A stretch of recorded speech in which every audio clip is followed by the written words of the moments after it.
Hello, everybody, and welcome back to the Kayfabe Central podcast and another episode of the Headlines in Pro Wrestling this week. I'm your host, Josh. As always, joining me is Ruan Wrestling. Hey guys.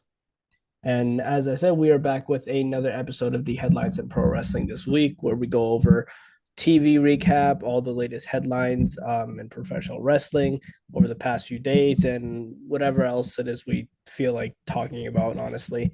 But yeah, we go over all like the major headlines, hence the name of the series. And if you're back and if you've watched us before, welcome back. If you're new here, welcome to the channel. Um, yeah, we don't have too much to talk about, but some pretty interesting stories though that might take a little bit of time up anyway. So before we get into that though, if you want to show your support on the channel, if you're on YouTube, make sure you hit the subscribe button, the notification bell, leave a comment down on the video. If you're on Spotify, hit the follow button, leave a comment down there as well. I always love hearing you guys' opinions. Um, Go check out the Discord server. We have a Discord server for Kayfabe Central, so go ahead and check that out if you want a place to just chat it up about wrestling or anything really, but mainly wrestling. Um, Go subscribe to the Ko-Fi page if you want to help out on the monetary side of things. It's $5 minimum for the exclusive wrestling content tier. I am going to start recording videos this week for the Ko-Fi page. Um, and go check out my TikTok. I don't plug that enough because I wasn't posting on it for a while, but I've recently just started posting like fantasy booking stuff on TikTok and all kinds of different stuff. So go ahead and check that out. And yeah, go follow Ruin Wrestling on TikTok as well. Um, but yeah, without further ado, let's get straight into it. We're gonna save the like major headline for last, which is the WWE and ESPN thing. Um, so we'll save that for last. Starting off on a bit of a crappy note though. Jonathan Gresham, uh, apparently a few days ago suffered two strokes, and um, that really sucks. That's really shitty for him. Um, and it has not been a good couple of years for Jonathan Gresham. And the guy is, I believe, 37 years old. So he's still pretty young and he's still in really good shape. Um, and yeah, that's just really scary, man, because there's a lot of people in my life that are around that age and some older. Um, and it's just really scary to think about something like that happening to someone so young. Hopefully, obviously, we hope it's a one-off thing and he's okay and he can come back and wrestle. I believe the last time he wrestled was on Saturday. I can't remember for who. Um, but yeah, really shitty. And I also saw a report that Jordan Grace wasn't home when it happened, and like she was like traveling, and she saw on like the ring camera that of him just being carried out on a stretcher, and that must be really shitty for her as well. So I feel for both of them, and yeah, I hope Jonathan Gresham is okay. Yeah, I mean, not too much more to add from what you've said there. It was pretty scary news, as you said. Um, Jonathan Gresham's very, very young. Said he's very fit. But it just proves, it can happen to anyone. So yeah, absolutely. Thoughts go out to Jonathan Gresham and Jordan Grace as well. I think you're correct. I'd read that there. I think she was either traveling to or from Orlando for NXT. And yeah, I'd heard the story that she'd seen it on the ring doorbell, which must be absolutely freaking terrifying to see that happen to your partner. So thoughts go out to both of them. Yeah, I can't imagine what she was going through, like having to see that, and then if Yeah. she was traveling to NXT, having to go out and perform after seeing that. Yeah. Um, that's just really shitty, man. So prayers out for Jonathan Gresham. Um, Jake Hager announced that he's retiring from professional wrestling, or that he's already retired, and that he's starting a trucking company of some sorts. But then like he did the thing where like if I was in his position, I would do this too, just to like market himself. He's like, but like he pretty much said like, oh, you never know. He hinted at like potentially returning. He's just trying to boost his stock. Um, we haven't seen Jake Hager in quite a while. I can't even remember the last time he was on the AEW TV. Um, yeah, I can't imagine Tony Khan wanting to, and like I say this with like all due respect, I don't believe that Jake Hager was in a position or is in a position to like negotiate for a lot of money for his contract. So I can see why Tony Khan would be like, well, we don't want to pay you that much. And Jake Hager, I guess, just decided to go. Um, I forget when his contract came up, but it's been quite a while now. Um, yeah, I can't even think of like anybody that like if he were to come back in any capacity, who I'd want him to face as like a retirement match or something like that. Um, is there anybody you would like to see him wrestle if he were to come back? Sounds so bad to say, doesn't it? But no, not really. Firstly, I will say before I get into negative, fair play to him for saying no, I'm good, hanging up his boots, and he's off to go try new things. So absolutely fair play to that. But well, I'm not going to sit here and pretend that I'm a massive fan of Jake Hager or of Jack Swagger. To be totally honest, I've mentioned before I dropped off watching wrestling around 2010, 2011. And also, he wasn't the sole reason, but around that time, one of the big things was the booking of Jack Swagger and also the likes of Alberto Del Rio. That really just kind of moved me away from WWE. So I've never been his biggest fan, and that is nothing personal. I just was the character on WWE. Just wasn't for me. And then I didn't mind when he was first in AEW. What was Jericho's stable called again? Was it The like inner something circle? circle. Inner Circle, that was it. I was Yeah. golden circle there. Um, the Inner Circle. I quite enjoyed that at the beginning, but there's only so it only had legs for so long. And after that, you're starting to struggle. And as you said, he's one of them awkward ones where I think at the beginning he probably was on a fairly decent contract, nothing crazy, but as you've said, it probably gets harder and harder to justify paying him that money. And then in the end, if you want to just cut loose ends with him and Tony, they also have done. And again, fair play to the guy for going off and doing his own thing. Yeah, 100%. Yeah, I'm in agreement with you, and like you said, I have nothing personal against the guy, but yeah, even growing up, I never was able to get behind Jack Swagger, and I think the best work that he did was with the Inner Circle in AEW. Um, I think that's when he was at his best.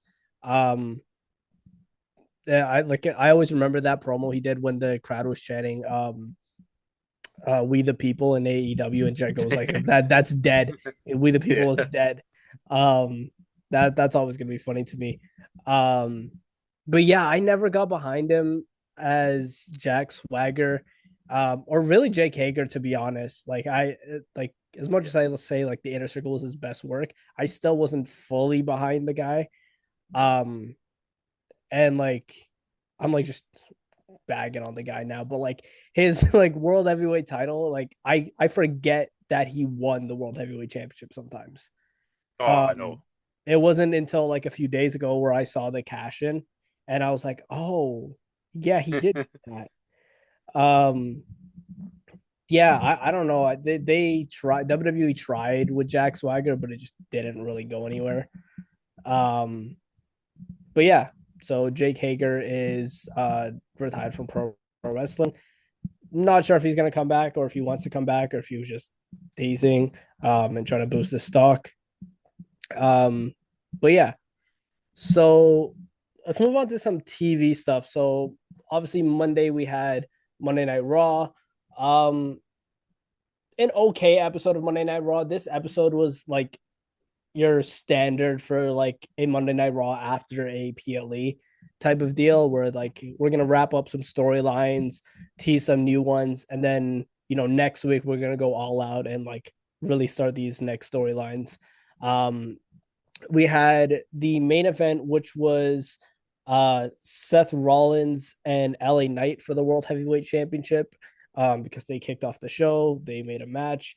Um, that ended in a disqualification because CM Punk got involved. Surprise, surprise. Um, and then that led to a huge brawl. Roman Reigns ended up coming out. Seth curb stomped him. Pretty pretty standard ending to Monday Night Raw there. Um, it seems like this faction finally has a name, though. It seems like they are going to go with the Vision, um, which finally, like, I don't know why it took them 3 months to land on this. Um, but yeah, it seems like they're going with the Vision, and thank God, because I am so tired of typing out Seth Rollins, Paul Heyman, Braun Breaker, and Bronson Reed. Um, but yeah, so yeah, do you have any thoughts on that? Yeah, sure. No, I was just laughing because it's, as you said, it's so true. This is the stable's been around since what the night after Mania, Yeah. or close enough, and they've finally got a name for it. Yeah, it's actually it's pretty standard. It's funny again. I'll just you've seen my rant video on TikTok. I'm not gonna bring it too much into here. See, just another proof as to why this whole Seth Rollins thing couldn't entirely been like false is see the like if you're LA Knight, surely if this was a complete walk and he was never injured, surely you've got to be pissed. Like I was watching his back, like, oh, they finally remembered who LA Knight was. This guy who, on record, has a win over Seth Rollins at Saturday Night's main event.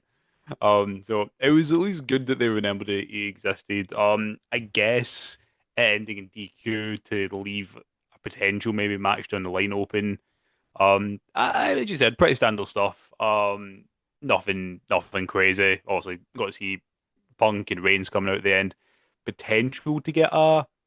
I don't know what you think actually. I don't have something to talk about going forward, but does it look like we're going to get a three-man tag at Clash in Paris, or do you think it will be individual matches? I'm not too sure.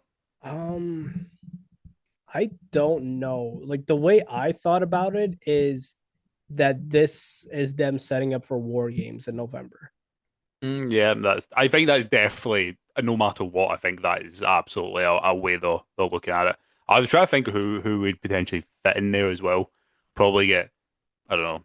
Who's always a good someone like this is okay. Again, if we're going to try and not go for a rant of why and how much I love Drew McIntyre, the fact you can just like shove him into anywhere. I'm trying to think of who could be in these teams, and I'm like, Drew could probably fit in with Seth and the Braun Bronze quite well. But yeah, no, absolutely. I'll try to. I'll go. I'll come back from that rant. But yeah, I definitely think it's aiming towards war games. I think you're totally correct. They always kind of do this time of year. Pay-per-views. Hopefully, Touchwood start to slow down a little bit. And yeah, the next big one is Survival Series. So I don't have too much to say in it. Actually, very standard, but it was good. It was nice seeing Seth coming out with the belt, and they all looked at me. I love Bronson Reed's what is everyone calling it now? The Shula Fowler Shula around his Fallon, neck, around the his neck. tribal thief. The tribal view and the Shula Fowler. That was it. I hope that's just a gimmick he has going forward now. Like he just starts nicking like Jey Uso shoes and Punk shoes and everything. Oh, it's funny because I said after he first did it, I hope it's not something that they continue doing, and here we are. They're gonna continue that route. But it's kind of funny and it adds something interesting. And um, I think or Stu said it. Um, Bronson Reed before this kind of just felt like a Yeah, third or fourth wheel in this faction. yeah, But now that he's has this thing where he's taking the shoes, it's like, okay, we see Bronson Reed now. yeah. As stupid as it is, but as you said, it gives them something because it's cool because Seth Rollins is Seth Rollins, World Heavyweight Champion, Hall of Famer, everything. There's nothing more you can say about Seth Rollins. Same with Paul Heyman. Paul Heyman is Paul Heyman. But Braun is obviously the one that like, right, this is the future. This is the guy. So yeah, Bronson does feel like he's got the very, very short end of the stick here. Which is a shame because I even before this I was always a big Bronson Reed fan. I loved the big man gimmick he does. So it's nice to see him get a wee bit of further character development. Will it lead to loads? Probably not. But it's nice that he has something so he's not entirely left in the shadow. Yeah. Um, Rusev and Sheamus ended in a double DQ. You called that. And then they brawled throughout the entire night. Yeah. And like it seems like WWE is just getting very lazy with this writing because Uh-huh. it just seems like they're copy and pasting from other storylines because Sheamus and Rusev brawled all throughout the night, interrupting segments, all that stuff. They did the same exact thing the next night on NXT with Lash Legend and Nia Jax. Hmm. Um, and we'll get into that. Um, Penta defeated Grayson Waller. Um, Alexa Bliss and Charlotte Flair retained against Raquel and Roxanne in a rematch. Um, I thought there was going to be a little bit more of a storyline element to that. I thought that, they were going to be like, okay, we don't like Roxanne now because, we're not the tag champs anymore. Um, but it just seems like they're going to be like, oh, we'll get them next time type of thing. Um, Yeah, I wonder if they are just trying to. I mean, obviously they'll know behind the scenes more than we do. It's just the I guess the current time scale of when Liv will be back. Maybe it's sooner than what we think and they know. So maybe they are just trying to hold off to then. But it would be a bit weird if we are now waiting till December, January time for Liv to return, and I don't really know how they're going to continue the story ongoing from here if that's how long we've got to wait. the only thing I can see them doing is playing off of the Roxanne and Dom love story Yeah, kind of thing. Which like I'm just not a fan of anymore at this point. It's like the it's getting so played out and I just don't want to see it anymore. Um and like especially like Roxanne Perez is too talented to be doing something like that. Like I think she could easily be fit into the women's intercontinental title picture and like have Raquel be the muscle there and Raquel is just waiting for Liv. yeah. And then now you can just like book a turn where maybe Roxanne wins the title and then Liv comes back, Raquel aligns with her, kicks her out of the Judgment Day. That would be a more interesting Yeah. dynamic. Um, than like whatever Mhm. they probably have planned. Um, Dominic Mysterio defeated Dragon Lee, and then we had three different El Grande Americanos show up. Um, I don't know anymore. I don't. I'm gonna Wrestling let is you a take this one. stupid thing, isn't it? Is he trying to explain it to anyone else? It is funny because like okay, so the smart part of my brain obviously is like this is getting ridiculous. There is the tiny part of my brain that just loves seeing everyone else lose their mind over it, which kind of makes me enjoy it a little bit. It's absolutely ridiculous. I'm not going to sit here and say it's good, but that is the wee part of my brain whenever I see it. I just kind of there's like we just they fail to surprise me anymore, WWE, but sometimes I turn that kind of disappointment and anger into just a bit of enjoyment because otherwise everything's so bleak.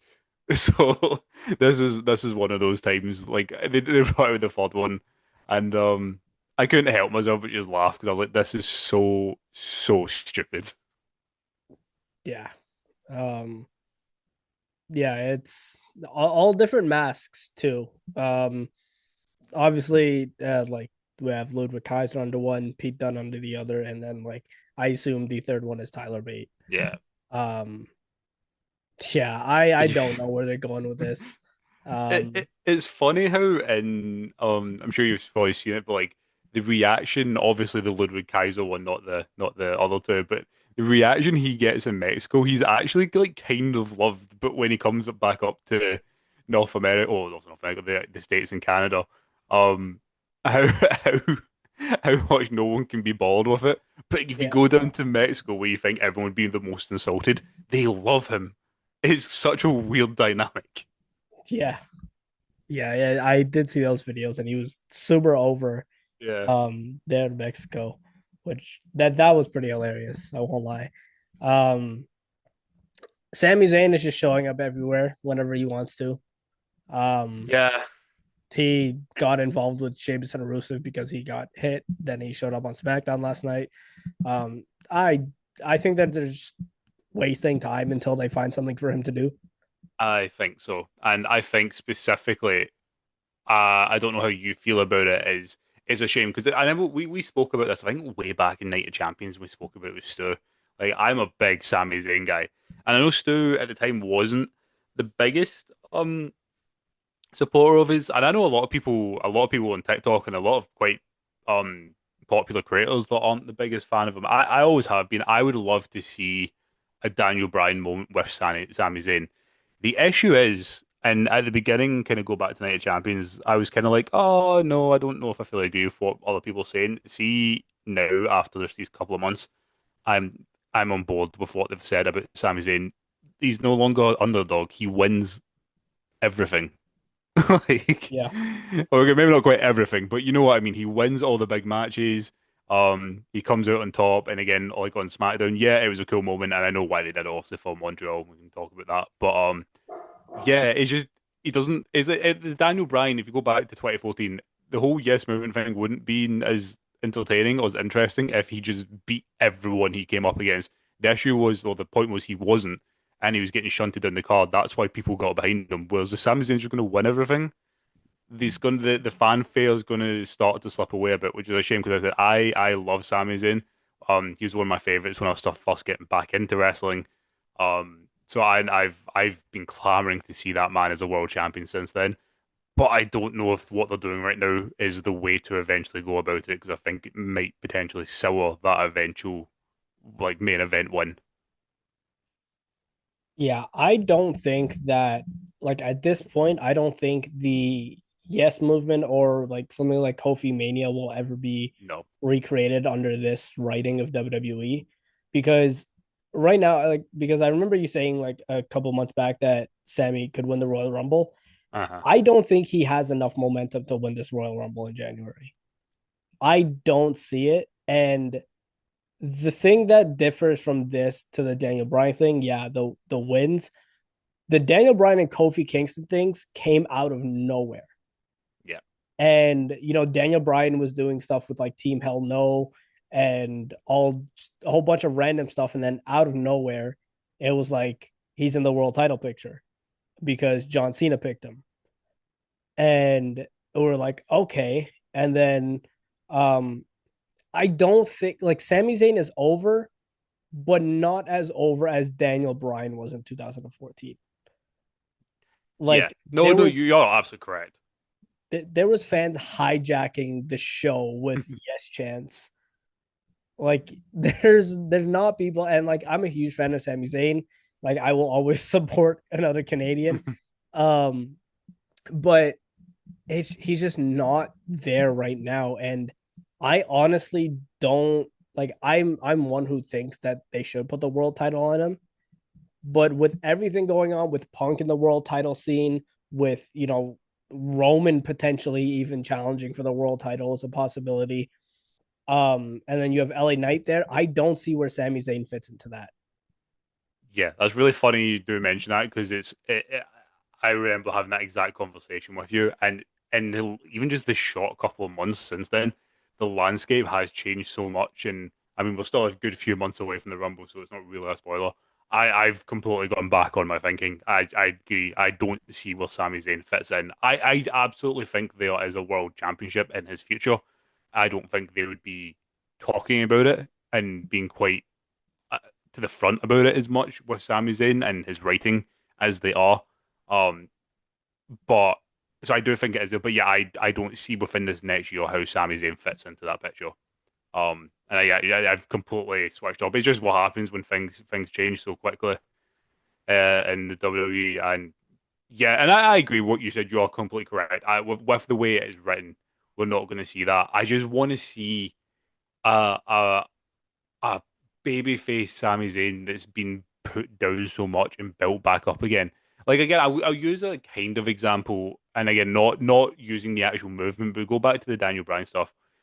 We look at him being kind of torn down a bit by Bray Wyatt and by the Wyatt family back then, till his eventual turn and come back into the light, and then that push. I got so many folk behind them.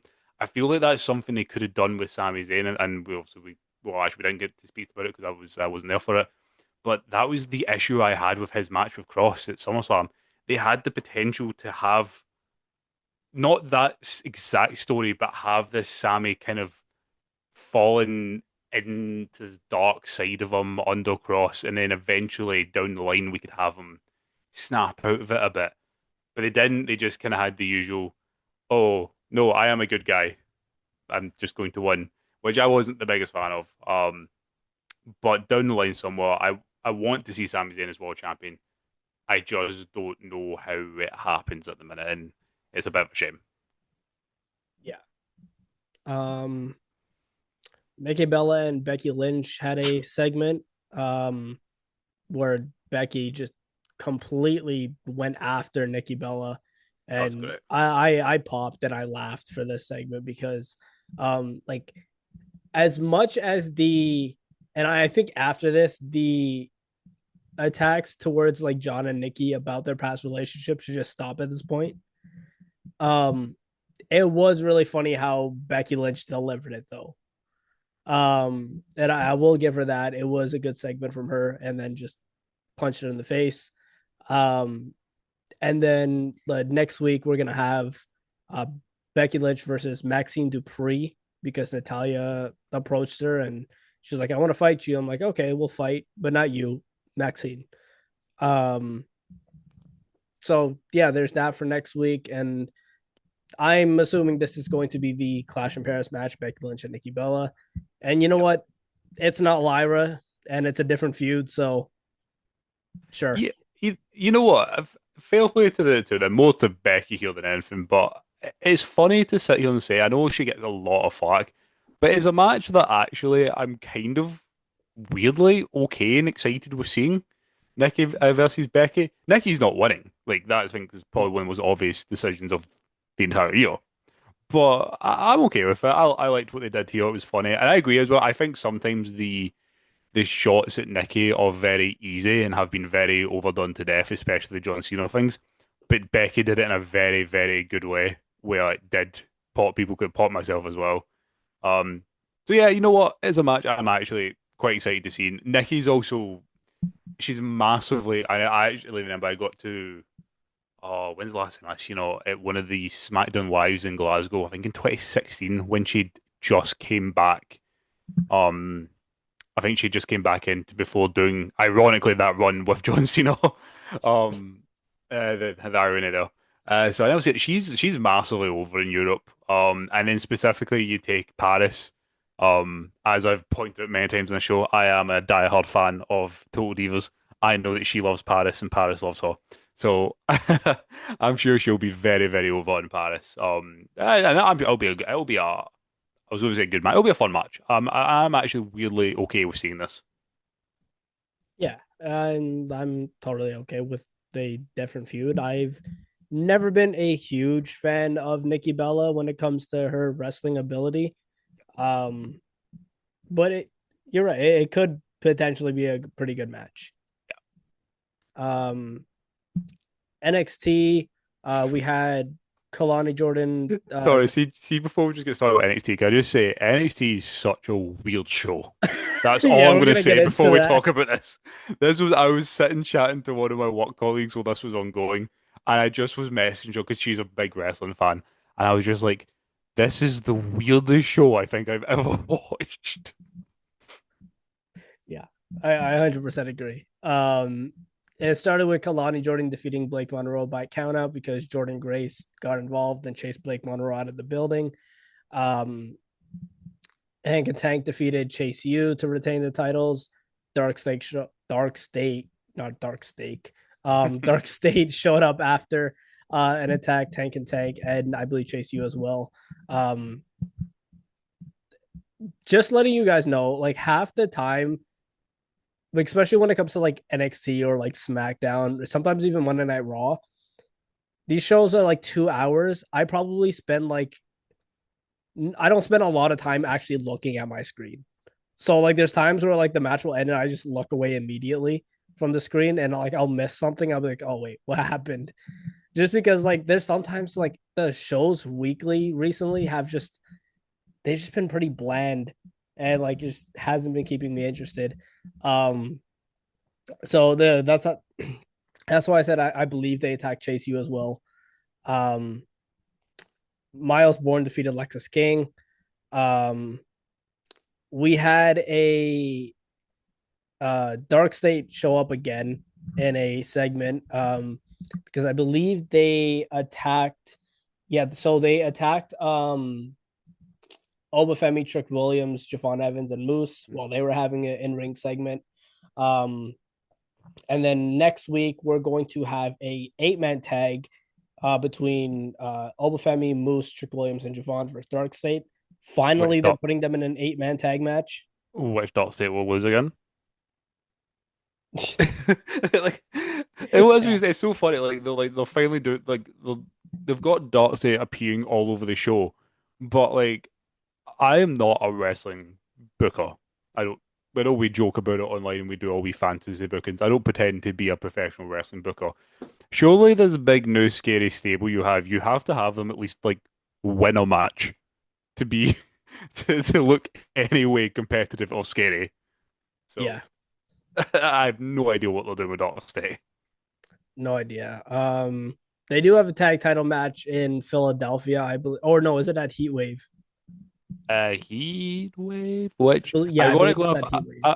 after taking the piss, I think they are just going to put them on them, and it'll be completely out of the blue. And I cannot begin. Well, in saying that, as much I do like Hank and Tank, but they're not exactly doing much either. Because I was going to say I can't begin to tell you how much I'm not looking forward to a Dark State tag team title run, but I think it's inevitable that's going to happen. Yeah, it's definitely a possibility. They showed up later in a like backstage segment, and um, we had like Saquon Sugars cut a like semi decent promo along with the rest of Dark State. Then Cutler James comes into the shot and says, "Yeah, we've been on your ass for a while, right up your butt." Um, so yeah, that was Cutler James. That came straight from the mouth of Shawn Michaels, by the way. Oh That is yeah, the most Shawn Michaels fight I've heard. yeah. Um, yeah, Cutler James, the guy who was on LFG and just had like no personality on LFG, and they made that a thing on LFG where it was like, oh, he has no personality. Well, he showed a little bit of it in this segment. Um, I I see what they're doing because Cutler James being the only white guy in this group. Um, but oh my goodness, like you said, it's such a Shawn Michaels thing to do. Yeah. Um, and you just know that he was the one that produced that. Sean was behind them, or behind the camera's point, absolutely pissing his pants at that time, thinking that was the funniest thing on the planet. Was everyone else was probably sat there cringing their asses off. Yeah. Um, Joe Hendry came out of a refrigerator. Um, The best segment of the year, as the, always. This is what makes NXT and why NXT is so fantastic, and we talk about how amazing it is every week. I was like you said, I was like half watching at the time. I wasn't paying attention, but then I heard Red Sinclair sing Joe Hendry's theme, and I knew what they were about to do. I could have taken a billion guesses, and not one of them would be he's about to come out of a fridge. It was I again was chatting to my work colleague at the time, and I just put Joe Hendry just came out of a fridge. Dot dot dot, and how she was like, "What the actual is what is happening right now?" I was sitting describing it to her through text, and she could not believe what I was telling her. This was equally the greatest and dumbest segment of the entire year. yeah, no, I agree. And like obviously they've done this with Joe Hendry like on TNA, so obviously this wasn't like a WWE thing that they came up with. But the segment was Charlie Dempsey was just like moping around alongside Ren Sinclair because he lost Miles Bourne, he lost Tavion Heights. And then Ren was like, you know what, cheers me up, Joe Hendry's theme song, and starts singing it, and then out comes Joe Hendry. And I mean, what a shitty friend Ren Sinclair is. Like, oh, I you're know. in a shitty mood. Um, and since you like wrestling, how about you wrestle Joe Hendry and probably lose next week? I know when you actually tried to break it down in kayfabe, you're like, why? There's I think it's funny, as dumb as this is, I think this is potentially the sign that Joe is now pretty much signed to NXT because I think they're gonna stick him into these lower mid card to mid card and then back up feuds. Obviously he is used. He's been with NXT now for about obviously still with TNA, but he's been in and around NXT for the last year now. I think this is the first sign, as I said, of him being full on signed and being a full time NXT superstar, and have him kind of not that he needs to work his way back up, but obviously the biggest thing originally him being one of the hottest things in TNA at the time and then becoming TNA champion, he kind of had to be in and around the main event.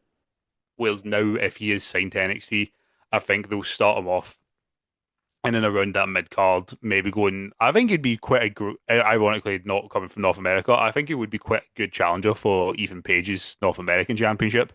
Um, it just depends on when he is actually signed because I don't believe his contract is up until November, December time. But I think this is just the early signs of Joe Hendry basically becoming a full time NXT superstar. Yeah, I agree.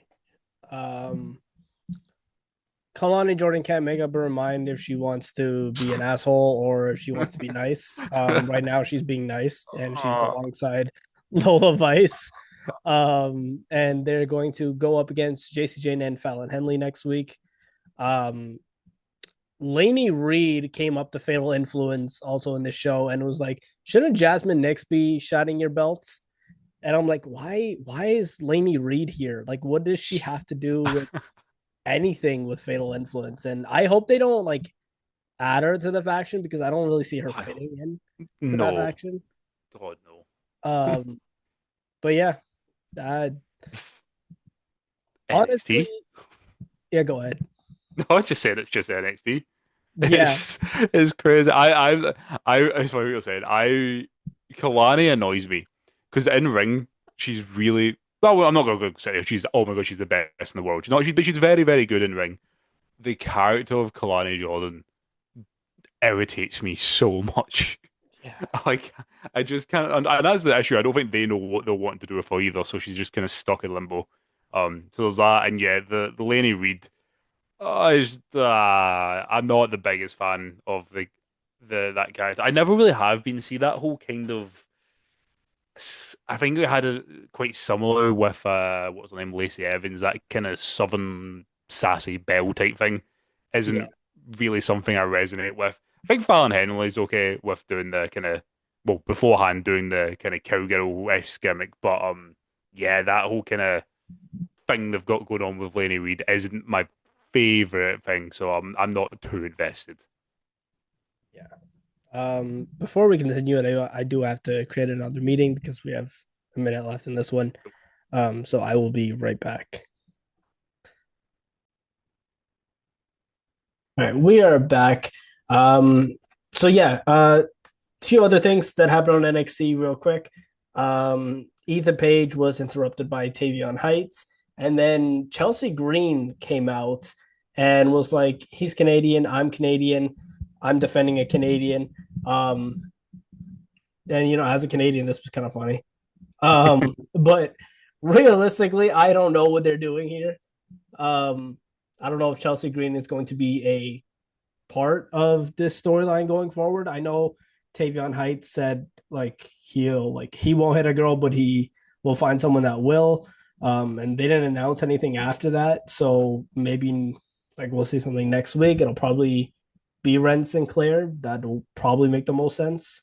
But yeah, do you have any Yeah. thoughts? No, I'm just laughing at it. Yeah, as you said, on from a dumb point of view, it was enjoyable. I love Ethan Page. I love Chelsea Green.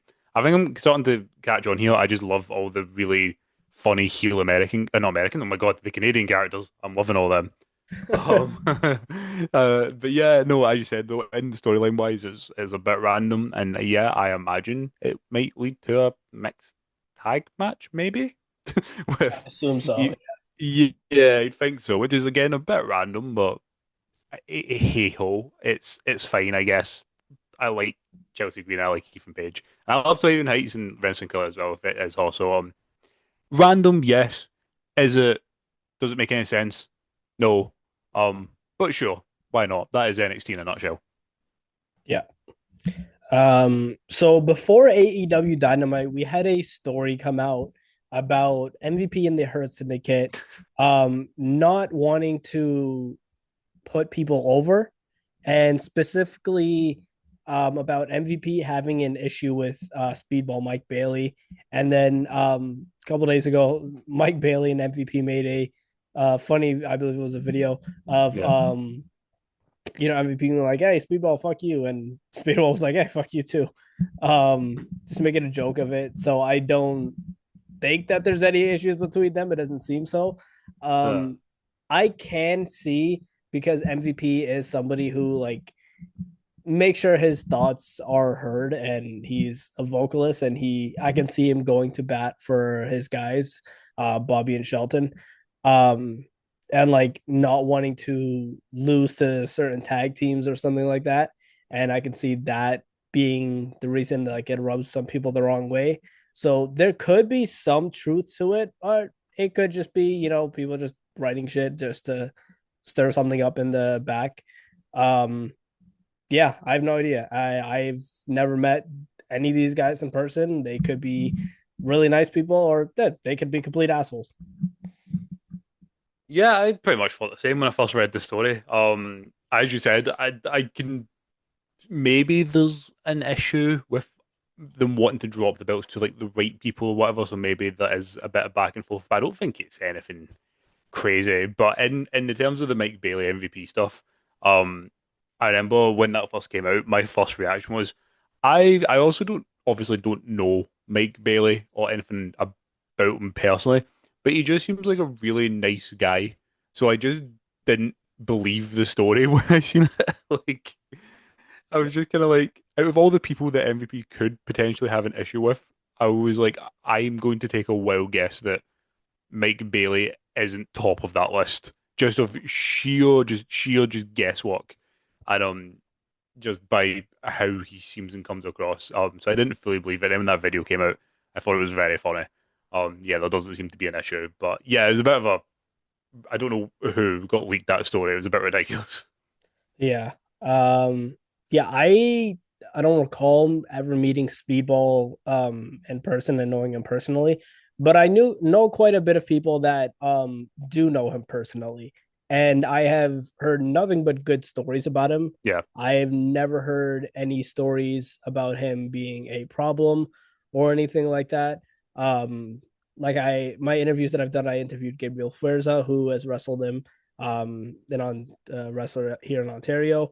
Also Holden Albright, who knows Speedball personally. And they had all good things to say about Speedball. Obviously he's Canadian, so like there's the ties there. Um, yeah, I don't see Speedball being that much of a problem. I can see MVP speaking up a little bit. Yeah. But I mean, like realistically, if like Tony Khan wanted them to lose to like I don't know. I don't even know who's a tag team that they barely use. Um, The Outrunners. the Gates of Agony. Let's Yeah, say actually, yeah. if they wanted to have the Hurt Syndicate lose to the Gates of Agony, then I could be like see MVP saying like, no, what the hell? Like what have they done? Um, so yeah, I could see that. Um, but speaking of Mike Bailey, he kicked off AEW Dynamite by losing to John Moxley. Darby Allin tried to kill. Can I say that on YouTube? He tried to. I don't even know what you He can tried to commit manslaughter on Wheeler Yuta, and then challenged John Moxley for Forbidden Door. Um, which, by the way, like I keep going off track, but Forbidden Door is looking more like an AEW pay per view than anything. Yeah, Um, but yeah, they don't have a stipulation for that, nor was the challenge accepted yet. They should have a stipulation for that match though. Like you have John Moxley and Darby Allin, and they can't be in a regular one on one match. It has to yeah. be some sort of craziness. Some craziness which will involve a lot of blood. And for the love of God, John Moxley, please go home and take a break and be with your child. Like, Yeah, like the man needs a break. yeah, and like he's wrestling next week as well against Kevin Knight, I know. and yeah, like the guy knows he can take a break, Yeah, but he just doesn't. Um, man's a machine. we had a Four-way qualifying match for Forbidden Door for the four-way for Mercedes Moné title, which was won by Alex Windsor defeating Queen Aminata, Sky Blue, and Billy Starks.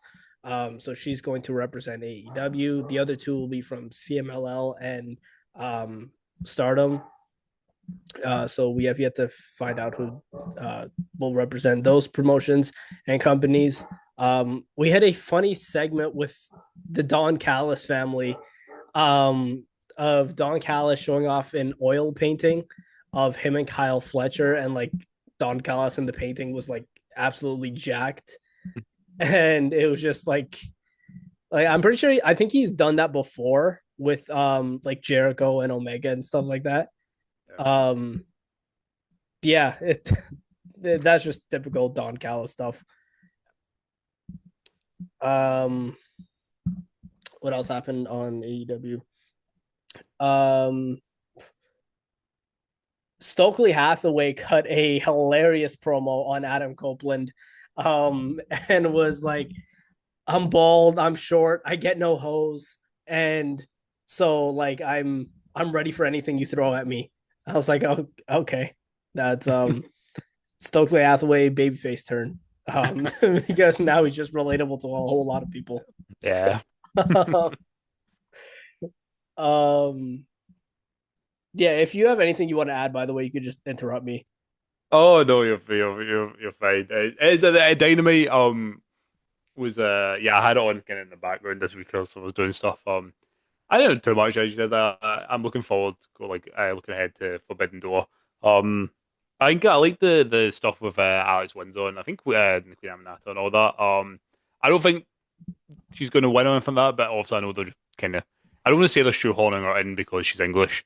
And being in England, but she's a good representation. She's actually a fantastic wrestler. I've seen her a few times around in the UK Indies. So shout out to her there. And yeah, as you said, the Stokely stuff was it was interesting. Got a very good laugh out of me. So I will see what happens going forward. Yeah. Um, in the main event, MJF defeated Mark Briscoe. Briscoe's foot was on the rope, but the ref didn't see it. Um, like out of all times, the ref decides to like turn his back. It's rare you see a ref do a pin like that, but I don't know. That's just me nitpicking. Um, and then after the match, Hangman and MJF got into a brawl to close the show. Um, yeah, I believe that's just gonna be something they drag along for a while. I don't believe that's going to be happening at Forbidden Door. Um, No, I can't see it. that's probably what's their next. I believe. Oh yeah, their next one is All Out in Toronto, I believe. God, my God. Yeah, I forgot that's always quite September So time. that might be where they do this Hmm. match. Yeah, I could see him doing it though. Um, other than that, oh, we had the Young Bucks lose to Brody King and Bandito, which I didn't expect. But the whole thing with the Young Bucks is just hilarious. It's good. The whole Max and Jeremy thing, and then the entrances. Um, I'm finding it pretty funny. I thought it was gonna be stupid at first, but then it was like, okay, this is kind of entertaining. Yeah, agree. No, I'm the same. I wasn't too sure how it was going to come across, but it's week by week, I'm getting more and more laughs out of me whenever I see those stuff come up. Um, Nothing else really noteworthy happened on Dynamite other than those things. Um, and we'll quickly just go over a SmackDown because nothing too interesting happened on there. We had, um, that's another thing I actually want to bring up. Um, Raw was in Brooklyn on Monday, and you're telling me the biggest thing that you had on SummerSlam was Brock Lesnar returning, and you couldn't get John Cena or Brock Lesnar in Brooklyn for the Raw after SummerSlam. And then Brock wasn't even here. He was just mentioned. And I honestly think this is going to be something that they make us forget about for a few weeks and then just randomly bring him back. Um, Yeah, I've seen a lot about this. I think I can't remember who spoke about it. It might have been. our favorite person Meltzer. It was maybe him or Saturn, I can't remember, but they did bring up the fact that that is exactly what WWE are doing because they had the original shock value of Lesnar coming out. So at the original reaction to Lesnar coming out, it wasn't negative. Then when the dust starts to die down, there's obviously been a lot of negative backlash. And that, as we've seen by cancelling the press conference and all that. So they are. I think that's exactly the way they're going to go about it. Is trying now to damage control the shock value that they've already done, and then actually try to get everyone to forget, and then they can have the match. Which again, if you're having to do this, why are we doing it at all? That's all I'm saying. Yeah, I agree. Like obviously we talked about this on the post show. I'm not a fan of Brock Lesnar being back. Um, like considering everything that's surrounding him, he Damn hasn't been snowflake. cleared. See the amount of times I got called that, by the way, in my freaking reaction video. Yeah. Oh, Um, sharp. it's just like he shouldn't be back. And like I'm going on another rant here for a second because it's just like I feel bad for the women in the locker room Yeah. because with everything surrounding Brock Lesnar and this case, it's kind of just giving like their WWE is telling the women indirectly that we don't really give a shit about you guys. Um, and even if we do, we don't actually like we're not going to do anything about it. And they're just gonna keep bringing people like Brock Lesnar back. And I have to think that like some of the women back there might feel unsafe with WWE bringing people like Brock Lesnar back. With his name not being cleared or anything like that. Um, I think that's a really shitty thing for WWE to do. And like I said before, when we talked about this, I have not been a fan of the political things that WWE has been doing recently. Um, like the whole thing with like during SummerSlam, they kept showing this thing with Trump and Triple H. Like you have, as much as I'm bagging against it, you had Brock Lesnar come back. You had a fantastic TLC match. You had a pretty solid SummerSlam. And you keep showing this, and that's what people are going to take away from that is the fact that you kept showing and promoting this whole Triple H and Donald Trump thing. And it's just really it's stupid of WWE. And the decisions that they're making right now is eventually going to come back and bite them. And it's not going to turn out good for the WWE. They're eventually going to get a lot of backlash against them, like they already are. Um, yeah, I'm just not a fan of it. Yeah, I'm with you. I don't like my out of kayfabe politics Yes. mixing with wrestling. It's a lot of things that you know in the back of your mind anyway. But as long as you're not being shown it or it's not being confirmed, you don't necessarily have to think of it. An example I like to use, I think during the last I won't go too much into it, but during the last obviously presidential campaign, that podcast that Taker did with Trump, and he obviously endorsed Trump there. Look, if I was a betting man and I was to take a bet without knowing anything about Undertaker, just from looking at him, what political side of the fence he swings on, I'm guessing, a certain way every time.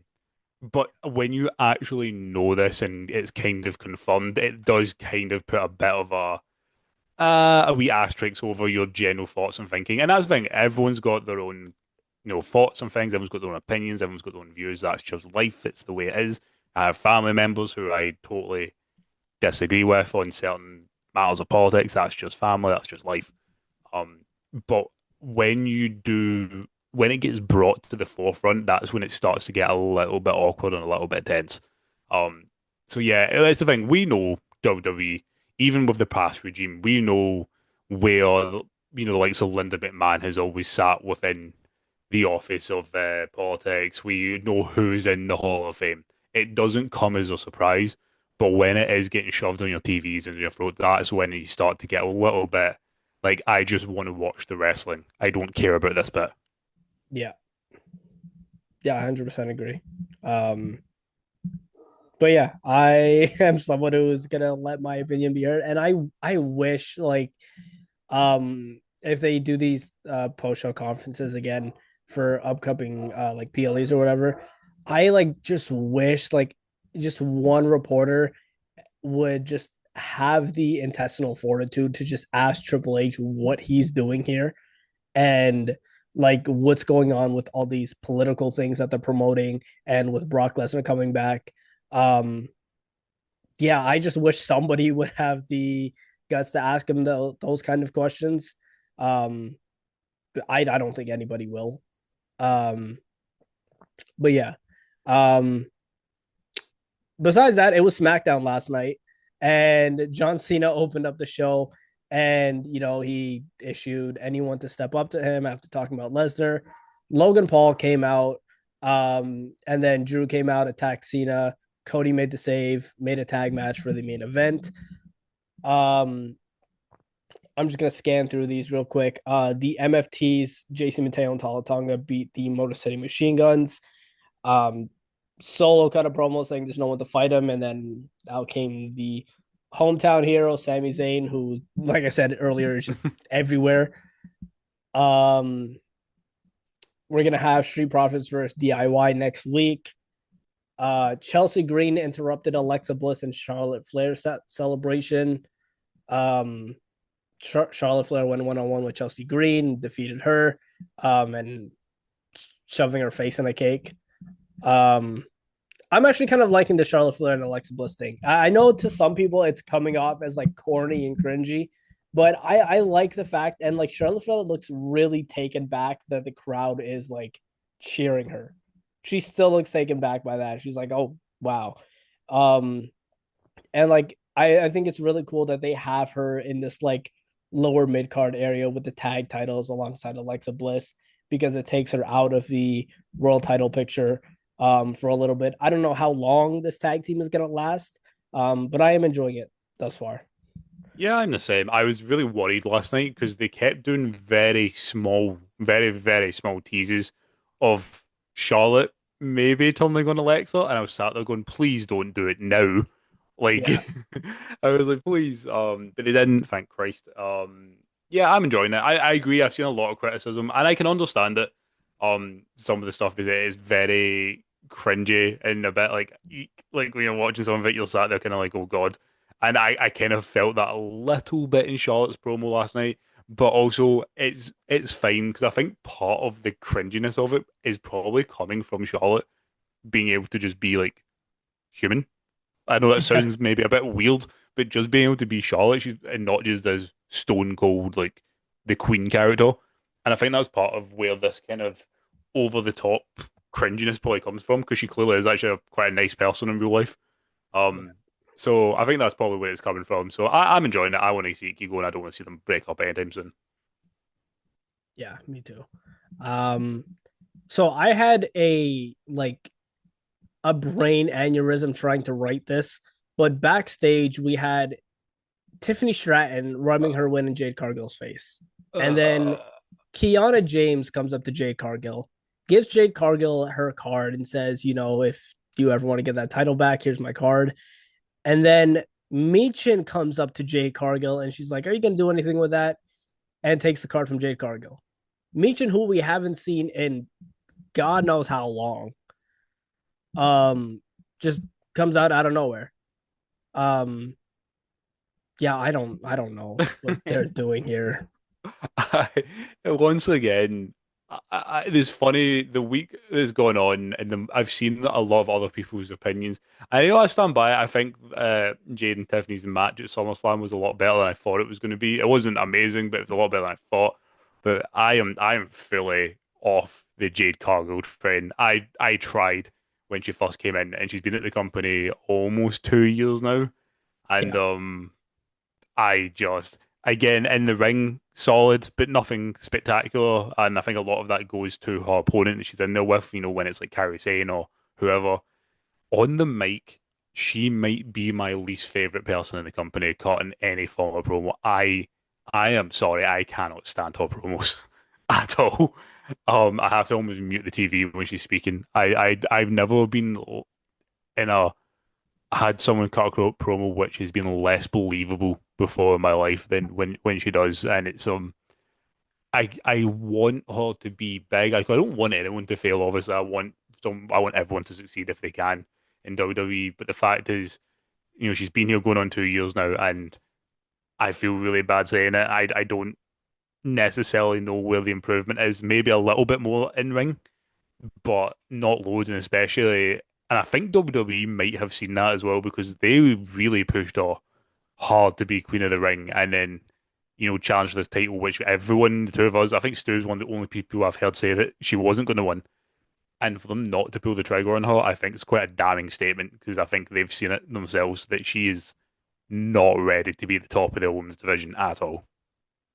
Yeah, I agree. And I feel like we should have seen this coming because I remember when she got signed, she didn't debut for a while because she was at the Performance Center for Yeah, quite true. some time. And they were not ready to pull the trigger on her debut yet. Hmm. And I feel like that should have been our first signal. There was like times where I was like, okay, she's here. I think she'll be a good world champion. And like even in my universe mode, at one point, I booked her to be world champion. But Yep. then as time went on, I was like, oh no, I Yep. don't see it anymore. No, Um, same though. That's the thing though. Like she has, the look there's amazing look. Character there, like the whole Storm character. Okay, cool, bit cringy, but it's cool. In ring work, again, she's solid. She's not the best in the world, but she's solid. And as many wrestlers have proven, it's not about being the best in ring. But if you can't connect on the mic, that's where you start to lose a hell of a lot of the audience. yeah, Um, I always go, I always, it's funny, I always quote the really cringy but funny AJ Styles quote. I always say it to my girlfriend, she's like, shut the F up to me, but I always quote the moves are easy quote that he says. It's like it is, it's about developing that character and, being able to connect with the fans. And I think that's not only where she's struggling, it's where she's monumentally failing. yeah, I agree. But yeah, that was that segment. The main event was John Cena and Cody Rhodes defeating Logan Paul and Drew McIntyre, but it's by disqualification because Logan gave a low blow to Cena. They brawled to the back, and then Drew McIntyre claymored Cody Rhodes through the bottom of the announce table, which I don't think I have seen before. And if I That was have, I haven't seen that in a long time. very Um, cool. so yeah, that was definitely really cool. Um, yeah, I'm glad Drew is being put into this world title picture. I don't think he's going to win. Um, I don't think that they're gonna have him win. Um, but it's cool that he's doing something of significance now. Yeah. So yeah, that was all the TV recap.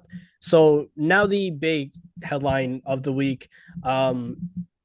So WWE Premium Live events are moving from Peacock to ESPN Plus in 2026. Now, I don't believe this affects the international audience. So like No. me and you, I don't it doesn't Yeah, we're affect. all fine. Yeah. So it'll be on Netflix for us still.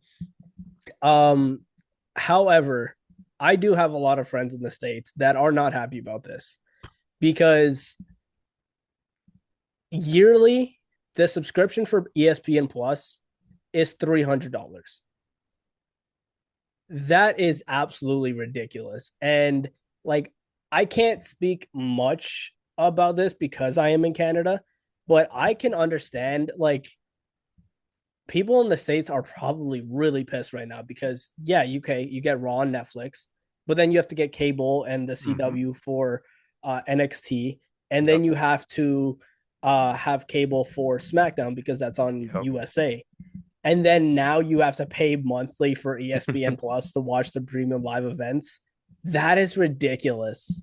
Never mind as well. I think they announced that if you're someone who's properly into that, the archive as well, which we used to have with the WWE Network, it is going to a different channel as well. So if you want to watch that, you're going to have to pay for that as well. And never mind just the general world we live in, where the ticket prices are absolutely insane, and especially because this is the issue. Like I'm almost glad I live where I live, as much as I'm sad that I miss out on all the major events. Like, if I lived in America, I would be broke because I have no self-control and would be going to everything if I could. Yeah. Um, so the general ticket prices, and then each one of these subscriptions, never mind just general subscriptions that most like normal households also have. Like you said, there's other forms of cable that they have. They might have subscriptions to Amazon Prime, um, Disney Plus, etc. Like you're looking at easily $100 a month just to watch wrestling. That's mental. Yeah. Yeah, that's like I've said it. I think I don't know if I said it on the podcast, but I said it to one of my friends who lives in the States, and I'm like, at this point, this company just cares about the money, Yeah. and they continuously raise the prices. Like, everybody was happy when it was on Netflix because Netflix is cheap. Yep. Um, and so like that's fine, and like obviously for international audiences, it'll say that way. Um, but in America, man, that's bad. Um, yeah, we went from 9.99 a month for the WWE network, which I don't believe was available internationally. Oh, it was. It was. Yeah. Was it? Yeah. Yeah. I had it. I had it. I had WWE Network. Okay. Um, yeah, so I actually never got the network. A lot of How the did you? times I had to find streams to watch it. Like the pay-per-views and stuff like that. Um, but yeah, now with Netflix it's easier, but this ESPN Plus thing, man, is just not good. And I think it's to save ESPN because from what I heard, ESPN Plus is um like shutting down and that they were going downhill. Okay. And I guess WWE is just trying to save it. Um that might be not totally accurate, but it's along those lines. I never paid for an ESPN Plus subscription in my life. I don't even believe it's available in Canada. Um, but I've never like I've watched the regular like ESPN channel when I watch like certain like basketball things or football or anything along those lines.